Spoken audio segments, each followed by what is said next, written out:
সুপ্ৰভাত বন্ধু বান্ধৱীসকল, আজি ৰাতিপুৱা পূজাৰ আয়োজনৰ পৰাই আৰম্ভ। আচলতে আজি আমাৰ ঘৰত বিপদনাশিনী পূজা আছে। এতিয়া বহুতে হয়তো ভাবিছে এয়া আকৌ কি পূজা। আহক ইয়াৰে বিষয়ে আপোনালোকক আজি থুলমূলকৈ ক'বলৈ চেষ্টা কৰোঁ। যিখিনি মই জানো, যিখিনি মই সৰুৰে পৰা দেখি আহিছোঁ আৰু যিখিনি মই জ্যেষ্ঠসকলৰ পৰা শুনি শিকিছোঁ, সেইখিনি আপোনালোকক আজি ক'ম। যদি কিবা ভুল কৈ থাকোঁ তেন্তে ক্ষমা কৰিব আৰু নিশ্চয় কমেণ্ট বক্সত শুধৰাই দিব। বিপদনাশিনী পূজা আহাৰ মাহৰ শুক্লপক্ষত শনিবাৰ ও মংগলবাৰে এই পূজা পালন কৰা হয়।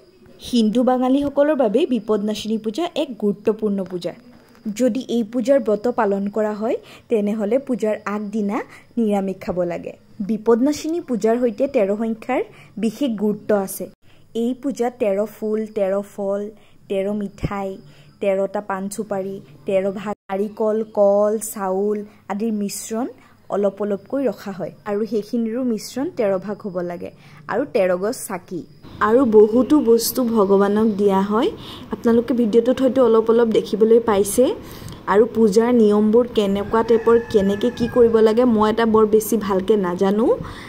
যিমানখিনি জানিছিলোঁ সিমানখিনি আপোনালোকক ক'বলৈ চেষ্টা কৰিছোঁ। আৰু এই পূজা শ বছৰ আগৰ পৰাই পালন কৰি অহা হৈছে। আৰু মই জনামতে এই পূজা ব্ৰত পালন কৰিলে সকলো বিপদৰ পৰা মুক্তি পাব পাৰি। আৰু এতিয়া আমাৰ পূজা বহু দূৰে আগবাঢ়ি আহিলে।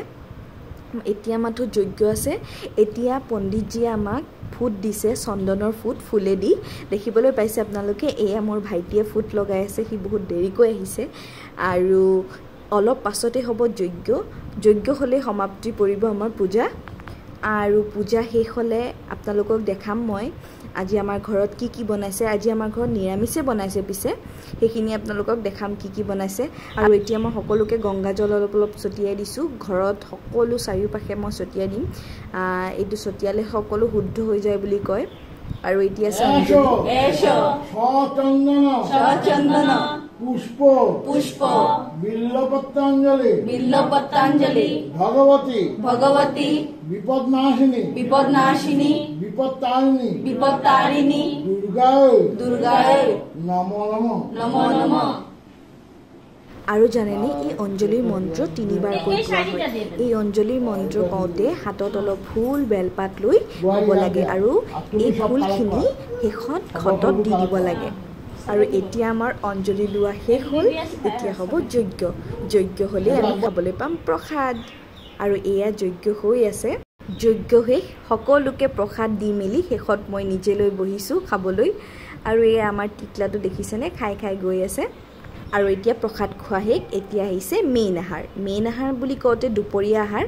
আজি দুপৰীয়া আহাৰত আছে পনীৰৰ তৰকাৰী, আৰু আছে পটল ভাপা, আৰু আছে লাও দি দাইল, আৰু লগত আছে ৰঙালাও ভাজি। আৰু এতিয়া সকলোৱে খাবলৈ বহিব। প্ৰথমতে আমাৰ সৰুকেইটাই খাই লৈছে আৰু এই আমাৰ টিকলা খাই আছে, মাকে খুৱাই দিছে তাক। আৰু এতিয়া আমাৰ সকলোৰে খাই বৈ শেষ হ'ল। এতিয়া আমি সকলোৱে অলপ বহিছোঁ আৰু এইটো দৌৰি যাওঁতে পৰিয়ে থাকিলে।